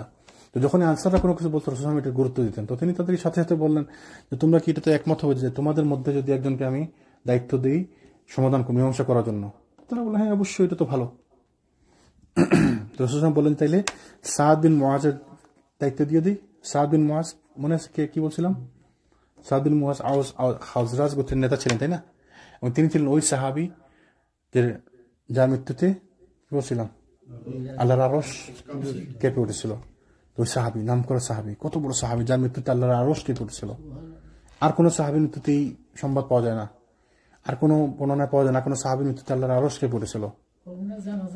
ওনার জানাজাতে এক বর্ণনা আসছে তার জানাজাতে কোনো পা ফালানোর জায়গা ছিল না, এত সাহাব ফেরেশতা অংশগ্রহণ তার জানাজাতে, পা ফালানোর মতো জায়গা ছিল না, এত ফেরেশতা তার জানাজাতে অংশগ্রহণ করছেন। ওই সাহাবী, নাম করা সাহাবী, মনে আছে বলছিল যখন তিনি ইসলাম গ্রহণ করছিলেন তখন কে ইসলাম প্রচার করতেছিলেন, দাওয়াতের জন্য কে আসছিলেন? মুসআব বিন উমাইর। তো কি বলছিলেন যে ওই যে দূরে দেখেন ছিলেন সাদ ইবনে মুআজ ছিলেন আর উসাইদ ইবনে হুদাইর ছিলেন, দুইজন গেছেন যে ওই লোকটা আমাদের লোকদেরকে ব্রেন ওয়াশ করতেছে, চলে এলে আমরা ধরে গিয়ে। তখন প্রথমে একজন গেলেন যে তাকে সে এই করে ফেলবো সেই করে ফেলবো। তখন যখন গেলেন তো মুসআব কি বলেন যে আপনি একটু শান্ত হন, একটু বসুন, আমার কথা শুনেন, যদি আপনার ভালো লাগে তো আলহামদুলিল্লাহ, যদি ভালো না লাগে তাহলে আমি চলে যাবো। তো বসলেন, বসে যখন শুনলেন কোরআনের কথা, রাসূল সাল্লাল্লাহু আলাইহি ওয়াসাল্লামের কথা, সাথে সাথে মনোরম হয়ে গেল, মুসলমান হয়ে গেলেন। তো ফেরত গিয়ে বললেন যে সাদ বললেন যে কি ব্যাপার, আপনার তো যেভাবে যে চেহারা নিয়ে গেছিলেন ওই চেহারা নিয়ে তো আসতেছেন না, চেহারার মধ্যে চেঞ্জ দেখি, কি ব্যাপার? বলেছেন যান, আপনি যান শুনে আসেন কি বলে। তো তিনি সাদ যখন গেলেন তখন তিনি বললেন যে গিয়ে চিল্লাচিল্লি শুরু করলেন। তো বলেন যে মুসআব কি বললেন, আপনি একটু বসুন, শান্ত হন, একটু বসুন, আমার কথা শুনেন, যদি আপনার পছন্দ হয় তো শুনবেন, আর যদি পছন্দ না হয় তো আমি চলে যাবো, অসুবিধা নেই। তো কোরআনের কথা বললেন, রাসূল সাল্লাল্লাহু আলাইহি ওয়াসাল্লামের কথা বললেন, তেলাওয়াত করে শোনালেন, মন নরম হয়ে গেল, আল্লাহ চাইছেন, মন নরম হয়ে গেল, সাথে সাথে মুসলমান হয়ে গেলেন। তো মুসলমান হয়ে তিনি বললেন, তিনি তার গোত্রে গিয়ে ঘোষণা দিলেন যে আমি গোত্রের নেতা, মানুষ তাকে পছন্দ করে, বলেন যে আমি মুসলমান হয়ে গেছি, আমাকে তোমরা যারা পছন্দ করো আজকে সন্ধ্যার মধ্যে তোমরা মুসলমান হয়ে যাবা, আর তোমরা মুসলমান না তোমাদের সঙ্গে আমার কোনো কথা নেই। ওই দিন সন্ধ্যার মধ্যে পুরা গোত্র মুসলমান হয়ে গেল। ওই সাহাবী ছিলেন সাদ বিন মুআজ। মানে নাম করা সাহাবী, সম্মানিত সাহাবী আর কি, বিশেষ কোনো কারণ হয়তো এটা আর অনেকের ক্ষেত্রে হইতে পারে, কিন্তু রাসূল সাল্লাল্লাহু আলাইহি ওয়াসাল্লাম বলছেন তার কথাটা আর কি, না বিশেষ কোনো আমল নাই। তবে তিনি নাম করে ওই যে বললেন না, তার কারণে ওই একদিনের মধ্যে পুরা মদিনার এক গোত্র পুরো মুসলমান হয়ে গেল। আল্লাহ পছন্দ করতেন। রাসূল সাল্লাল্লাহু আলাইহি ওয়াসাল্লাম যখন মদিনাতে কোনো সিদ্ধান্ত, বদর যুদ্ধের সময় তিনি বলতেছিলেন যে আচ্ছা আমরা কি করা যায়, মনে আছে বলছিলাম যে কি করা যায়, আমরা কি করতে পারি, তোমরা কি বলো, পরামর্শ দাও। আবু বকর পরামর্শ দিলেন, বলেন আচ্ছা আর কি করা যায়, তো ওমর পরামর্শ দিলেন, বলেন আর কি করা যায়, তোমরা বুদ্ধি দাও। তো এক পর্যায়ে সাদ ইবনে মুআজ বলেন, ইয়া রাসূলুল্লাহ আপনি কি মনে চাচ্ছেন যে আমরা কিছু বলি, আমরা কিছু বলি, আপনি কি এটা চাচ্ছেন? বলেন হ্যাঁ। তো তিনি রাসূল চাচ্ছিলেন যেন মদিনার পক্ষ থেকে, আনসারদের মধ্য থেকে কেউ কিছু বলুক, কারণ মুহাজিররা তো কম, মাত্র 70 জন ছিলেন, তাই না, মুহাজিরের সংখ্যা এখন। তো তিনি চাচ্ছিলেন যে আনসারদের মধ্যে থেকে কেউ বলুক। সাদ ইবনে মুআজ বললেন যে ইয়া রাসূলুল্লাহ আপনি কি চাচ্ছেন যে আমরা কিছু বলি? হ্যাঁ। তো তিনি বললেন যে আপনি যেভাবে চান ওইভাবে এগিয়ে যান, আপনি যেভাবে যাবেন, যেখানে যাবেন আমরা আপনার সাথে আছি। আমরা ওই মুসার কওমের মতো বলবো না যে মুসা তুমি তোমার আল্লাহকে যুদ্ধ করো, আমরা বলবো কি আপনি যান, আমরা আপনার সঙ্গে আছি, আপনি যেখানে নিয়ে যান আমরা ওইখানে যাব। তো ওই সাদ ইবনে মুআজ রাদিয়াল্লাহু আনহু এর জন্য সম্মান। তো তিনি বললেন যে ভালো কথা, তাহলে এই ব্যাপারটি সাদ বিন মুআজের দায়িত্বে রইল। তো তারা বলে যে আমরা এর উপর সন্তুষ্ট আছি, সাদ বিন মুআজের দায়িত্বে থাকলে আমরা সন্তুষ্ট, আমাদের নেতা, তো সে যদি সিদ্ধান্ত নেয় তাহলে তো আমাদের কোনো অসুবিধা নেই, আমরা ওকে। এরপর সাদ বিন মুআজকে ডেকে পাঠানো হলো। তিনি তখন মদিনায় অবস্থান করতেছিলেন। মনে আছে বলছিলেন যে তিনি আহত হয়েছিলেন খন্দকের যুদ্ধে, এই বনু কুরাইজা যুদ্ধে আহত হয়েছিলেন। ওই যে তার হাতের কি ছিল, ওই যে ভেইন কেটে গেছিল, তো রক্ত পড়তেছিল, দুর্বল হয়ে গেছেন। তো তিনি কি দোয়া করছিলেন মনে আছে? দোয়া বলছিলেন কি দোয়া, ইয়া আল্লাহ আপনি এদেরকে ধ্বংস করুন, এদের পরাজয় আমাকে দেখিয়ে তারপরে আমার মৃত্যু দেন, যদি আমার মৃত্যুর কারণ হয় এটা, তাহলে আমাকে এইটার মাধ্যমে আমাকে মৃত্যু দেন, এই আঘাতের কারণে আমাকে মৃত্যু দেন, যেন আমি শহীদ মর্যাদা পাই। আবার কি দোয়া করছিলেন যে না, এরা যারা 2 নম্বর বিট্রে করছে তাদের শেষ অবস্থা না দেখে আমার মৃত্যু দিয়েন না। তাহলে এই যে বনু কুরাইজা ইহুদিরা 2 নম্বরই করছিল, এদের শেষ না দেখে মৃত্যু না দেওয়ার জন্য দোয়া করছিল, আল্লাহ দোয়া কবুল করছেন। তিনি তখন মদিনায় অবস্থান করতেছিলেন। সৈন্যদের সঙ্গে বনু কুরাইজা আগমন করা তার পক্ষে সম্ভব হয়নি, কারণ খন্দকের যুদ্ধে তার হাতের শিরা কর্তৃত হওয়ার ফলে তিনি আহত হয়েছিলেন। তো তাকে একটি গাদার পৃষ্ঠে আরোহণ করে রাসূল সাল্লাল্লাহু আলাইহি ওয়াসাল্লামের খেদমতে হাজির করা হয়। যখন তিনি সেখানে গিয়ে পৌঁছলেন তখন গোত্রীয় লোকজন চতুর্দিক থেকে তাকে ঘিরে বলতে লাগলেন যে, হ্যাঁ সাদ, স্বীয় হালিফদের সঙ্গে উত্তম এবং কল্যাণকর মীমাংসা করুন, তারা আমাদের বন্ধু, তারা তাদের সঙ্গে আপনি জেনে বুঝে সিদ্ধান্ত নেবেন। কিন্তু তিনি তাদের কথার উত্তর না দিয়ে চুপচাপ রইলেন। কিন্তু লোকজন এই ব্যাপারে তাকে বারবার অনুরোধ করতে লাগলো। এ প্রেক্ষিতে তিনি বলেন যে এখন এমন এক সময় সমাগত যখন সাদ আল্লাহ সম্পর্কে কোনো নিন্দুকের নিন্দার চিন্তা কিংবা ভয় করেন না। আমি তো মৃত্যুসজ্জায় তো অসুস্থ, এখন আমি আর কারো নিন্দা ভয় করি না। তো মানুষ এটা করে, যখন মানুষ মৃত্যুসজ্জায় যায় তখন আর মানুষ কাউকে পাত্তা দেয় না, তাই না? তখন যেটা ভালো মনে করে ওইটাই করে। অথচ এটা করার কথা ছিল সবসময়, তাই না? যেটা ভালো ওইটা করবেন সবসময় তো করার কথা ছিল। তা আমরা ওই ভাই কি মনে করবে, হুজুর কি মনে করবে, স্যার কি মনে করে আমরা অনেক কিছু বলি না, অনেক কিছু করি না আমরা। আমি দেখতেছি আপনি ভুল করতেছেন, কিন্তু আমি আপনার কিছু বলি না, মান সম্মান আপনি কি মনে করবেন। তো এইটা আসলে মানুষ তখন আর কিছু মনে করে না যখন তার হারানো কিছু থাকে না। তো সাদ কি বললেন যে আমার আসলে ওই সময় নাই এখন আর যে আমি নিন্দুকের নিন্দা ভয় করবো। একথা শোনার পর কিছু লোক মদিনায় আসে এবং বন্দীদের মৃত্যু অনিবার্য বলে ঘোষণা করে। তখন সাদ যখন এটা বললেন যে আমার এখন আর ওই সময় নাই যে আমি কারো তোয়াক্কা করবো, কারো নিন্দার তোয়াক্কা করবো, তো এটা শোনার পরে সাথে সাথে কিছু লোক বুঝে গেল যে না, এদের আর মৃত্যু অনিবার্য। তো সাদ আর এদের পক্ষে কোনো সিদ্ধান্ত দিবেন না। তো তারা মদিনা চলে আসলে ঘোষণা করতে লাগলো যে ইহুদিরা শেষ, কতল হয়ে গেছে। এরপর সাদ যখন রাসূল সাল্লাল্লাহু আলাইহি ওয়াসাল্লামের নিকট পৌঁছলেন তখন তিনি বললেন, রাসূল তাকে কিভাবে সম্মান বলেন, তিনি যখন রাসূলুল্লাহর সামনে উপস্থিত হন তিনি দাঁড়িয়ে গেলেন, সবাইকে বলেন যে তোমরা তোমাদের নেতাকে সম্মান জানাও, তোমাদের নেতা উপস্থিত হয়েছে। তো রাসূল তাকে সম্মান করছেন, এই জন্যই ফেরেশতারা সম্মান করছেন, এই জন্য আল্লাহ সুবহানাহু ওয়া তাআলা আরো এত সম্মান দিয়েছেন। আল্লাহ সুবহানাহু ওয়া তাআলা তাকে, তোমরা উঠে তোমাদের নেতার দিকে এগিয়ে যাও। যখন তাকে অবতরণ করিয়ে আনা হতো রাসূল বলে যে, হে সাদ, এসব লোকজন আপনার মীমাংসার উপর আস্থাশীল হয়ে আত্মসমর্পণ করেছে, তারা আপনার উপর আস্থাশীল হয়ে আত্মসমর্পণ করছে। তো রাসূল সাদ তখন বলেন যে আমার মীমাংসা কি এদের উপর প্রযোজ্য হবে, যে আমি যা বলবো তাই কেরা মানবে? ওরা রাসূল বলেন হ্যাঁ এত মানবে, এই জন্য তোরা আত্মসমর্পণ করছে, বলছে আপনার কথা। তিনি বলেন যে মুসলিমদের উপরেও কি আমার কথা মানা হবে, যে আমি যা বলবো মুসলমানরা কি এটা মানবে? বলতে চাইলেন যে আমি যে সিদ্ধান্ত দেই ওরা কি এটা মানবে, আপনি কি এটা মানবেন? ওপরে আমি একটা সিদ্ধান্ত দিলাম আর আপনার মনোপুত হইল না, তো আগে বলে নিচ্ছেন আপনারা কি আপনি কি এটা মানবেন? তো রাসূল বললেন যে হ্যাঁ। তারপর তিনি আবারও বললেন যে এখানে যারা উপস্থিত রয়েছেন তাদের উপর কি এটা প্রযোজ্য হবে? আবার জিজ্ঞেস এখানে যারা উপস্থিত সবাই কি এটা মানবে? বলতে চাইলেন যে রাসূল যে বলুক যে আমিও মানবো, এইটা আসলে বলতে চাইছিলেন। যে তার ইঙ্গিত ছিল রাসূল সাল্লাল্লাহু আলাইহি ওয়াসাল্লামের অবতরণ স্থানের দিকে, কিন্তু সম্মান এবং ইজ্জতের কারণে মুখমণ্ডল ছিল অন্যদিকে। রাসূল সাল্লাল্লাহু আলাইহি ওয়াসাল্লাম বুঝতে পারলেন, পরে বোঝার পরে বলেন হ্যাঁ আমার উপরেও হবে, আমিও মেনে নিব। তো রাসূল সাল্লাল্লাহু আলাইহি ওয়াসাল্লামের সামনে আসলে সাহাবীরা এইভাবে বসতেন। ওই যে এক বর্ণনা আমর ইবনে আস রাদিয়াল্লাহু আনহু বলছেন যে রাসূল সাল্লাল্লাহু সামনে আমি কতবার বসছি, তার সামনে আমি কত বসছি, তার দিকে কতবার তাকাইছি, তার চেহারার দিকে কত তাকাইছি, কিন্তু আমাকে যদি বলেন যে তার চেহারা বর্ণনা করতে, আই ক্যানট। কেন? কারণ যখনই আমি তার দিকে তাকাইছি তার চেহারা একটা উজ্জ্বলতা ছিল যে আমি আর ধরে রাখতে পারিনি আমার চোখ, আমি চোখ নামাইতে বাধ্য হয়েছি। ওরা এই যে চাকচিক্য চেহারা, যে উজ্জ্বলতা, রাসূল সাল্লাল্লাহু সঙ্গে সাহাবীরা বেশিক্ষণ তাকায় থাকতে পারতো না, সম্মানের কারণে, চেহারা উজ্জ্বলতার কারণে। তো সাদ বললেন যে তাহলে তাদের সম্পর্কে আমার বিচারের রায় এটা হচ্ছে যে পুরুষদেরকে হত্যা করা হোক এবং মহিলা এবং শিশুদেরকে বন্দী করে রাখা হোক এবং সম্পদ সমূহকে বন্টন করে দেওয়া হোক। তো পুরুষদেরকে হত্যা করা হোক, মহিলা পুরুষদেরকে বন্দী করা হোক আর সম্পদ বন্টন করা হোক। সিদ্ধান্ত দিয়ে দিলেন, সাদ সিদ্ধান্ত দিয়ে দিলেন যে এদেরকে হত্যা করা হোক। এদের 2 নম্বরই করছে, বিট্রে করছে, আল্লাহ এবং তার রাসূলের সঙ্গে এরা বিট্রে করছে, চুক্তি ভঙ্গ করছে, মদিনা সম্বন্ধে চুক্তি ভঙ্গ করছে। রাসূল সাল্লাল্লাহু বললেন যে আপনি তাদের ব্যাপারে ঠিক সেই বিচারই করেছেন যেমনটি বিচার করেছেন আল্লাহ সুবহানাহু ওয়া তাআলা 7 আসমানের উপরে। আল্লাহ সুবহানাহু ওয়া তাআলা ওই সিদ্ধান্ত নিয়েছেন, আপনিও সিদ্ধান্ত নিয়েছেন যেটা আল্লাহ উপরে ঠিক করে রাখছেন। রাসূল সাল্লাল্লাহু আলাইহি ওয়াসাল্লাম চাইছিলেন এইটাই সিদ্ধান্ত, আল্লাহর পক্ষ থেকে এটি ছিল সিদ্ধান্ত। তো সাদ বিচক্ষণ লোক ছিলেন, তিনি এমন কোন সিদ্ধান্ত দেননি যেটা নিজের মন গড়া, যেটা যুক্তিসঙ্গত, যেটা যুক্তিযুক্ত, ওইটাই বলছেন এবং ওইটাই ইসলাম বলছেন যে অ্যাপ্রিশিয়েট করছেন যে এইটাই আল্লাহর পক্ষ থেকে সিদ্ধান্ত, এইটাই। সাদের এই বিচার ছিল অত্যন্ত ন্যায় এবং ইনসাফ ভিত্তিক, কারণ বনু কুরাইজা মুসলিমদেরকে জীবন মরণের জন্য অত্যন্ত নাজুক পরিস্থিতিতে যা করতে চেয়েছিল তা ছিল অত্যন্ত ভয়াবহ বিভীষিকাময়। মানে একদম যুদ্ধ যে যে জিনিস তারা করছে, যে যুদ্ধ চলাকালীন অবস্থায় তারা পিছন থেকে বলছে না আমরা তোমাদের সঙ্গে নাই। তো রাসূল সাল্লাল্লাহু আলাইহি ওয়াসাল্লাম তো তাদের উপর ভরসা করতেছিলেন যে সামনের দিকে শত্রুরা আছে, পিছন দিকে নিরাপদ আছে, কুরাইশ মিত্ররা আছে। তখন আপনি পিছন দিকে হঠাৎ করে বিট্রে করলেন, তো এটা তো বিশাল অবস্থা। যুদ্ধের মধ্যে রাসূল সাল্লাল্লাহু আলাইহি ওয়াসাল্লাম শুয়ে পড়লেন, যুদ্ধকালীন অবস্থায় শুয়ে পড়লেন, কোনো চিন্তা মাথায় আসছে না কি করবেন। হঠাৎ করে আল্লাহর পক্ষ থেকে ওহী আসলেন, তখন তিনি উঠে বললেন যে তোমরা সুসংবাদ নাও, আল্লাহর পক্ষ থেকে তোমাদেরকে সুসংবাদ দেওয়া হয়েছে। তো এরকম মানে চিন্তার মধ্যে পড়ে গেছিলেন।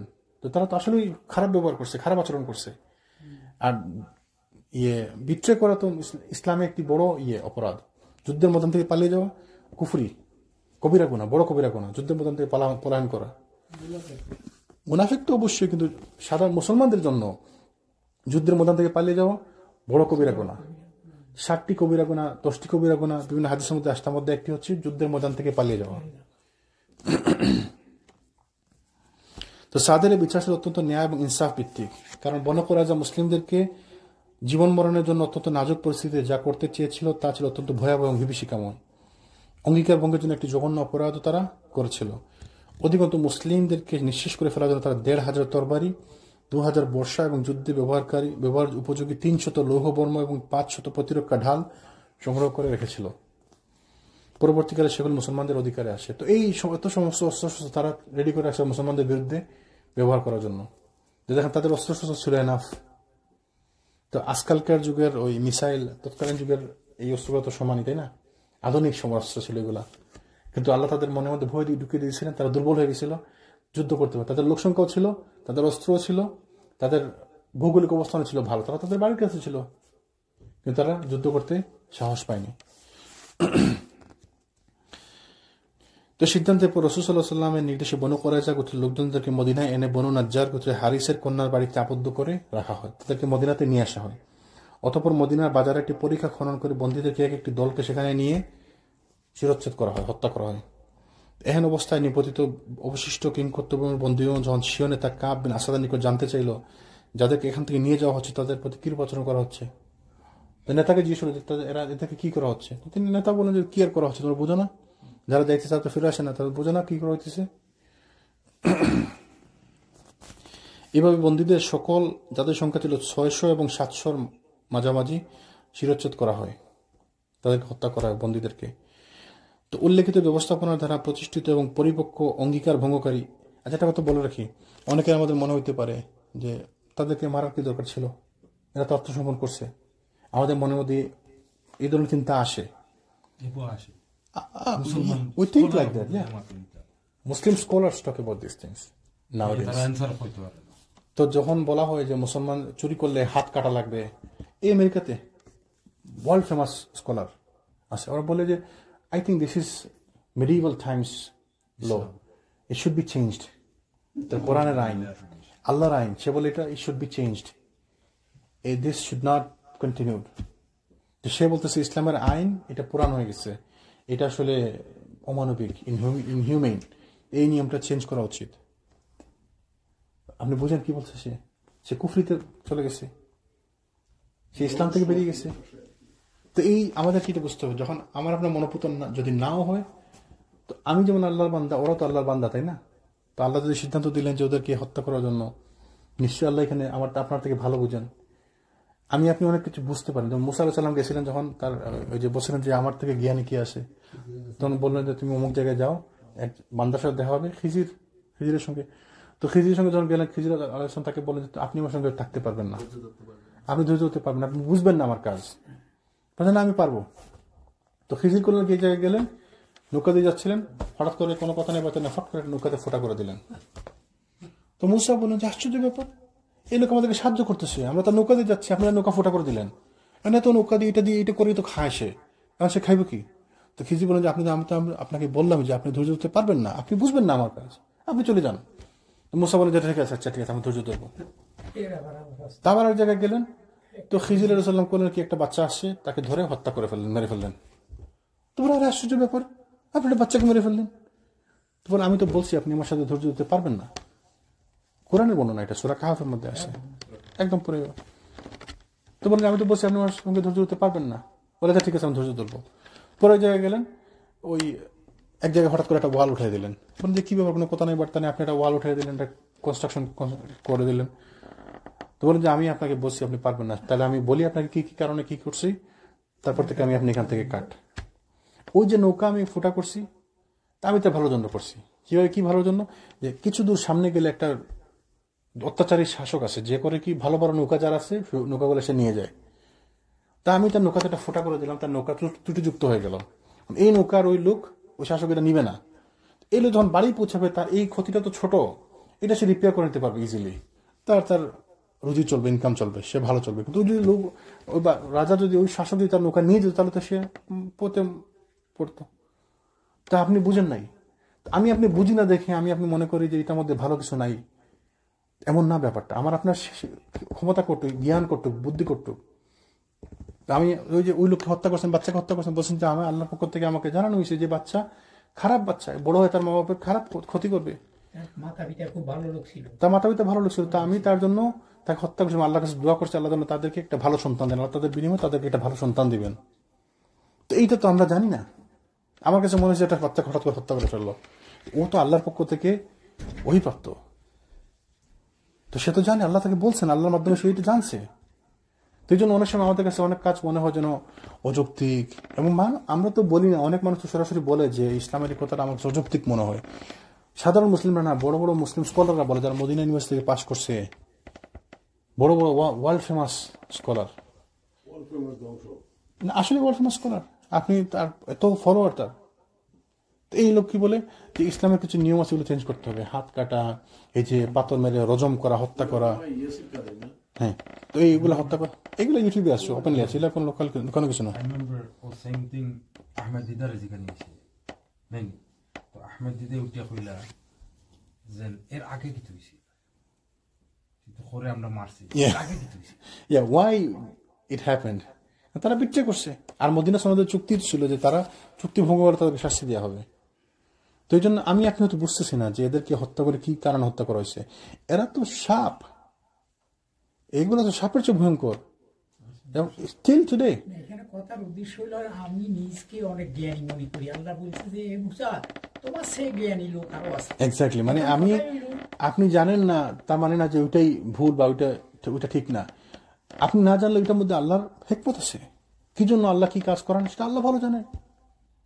আমার আপনার মনে হইতে পারে এত গরম কেন আজকে, সহ্য করতে পারছি না, এত গরম কেন, এত গরম, আল্লাহ জানেন কেন এত গরম, হয়তো কোনো প্রয়োজন আছে। আজকে তো বৃষ্টি কমতেছে না, এত বৃষ্টি, বাইরে যেতে পারতেছে না, আপনার অসুবিধা হইতেছে, আল্লাহর দিচ্ছেন হয়তো কোনো প্রয়োজন আছে, দরকার আছে বৃষ্টির। তো জন্য যা হবে আমরা, আমাদের ইমান থাকতে হবে মজবুত, যা হইতেছে আলহামদুলিল্লাহ আমরা বিশ্বাস করি এটা ঠিক, এইটাই সহি, এটাই হওয়ার কথা ছিল।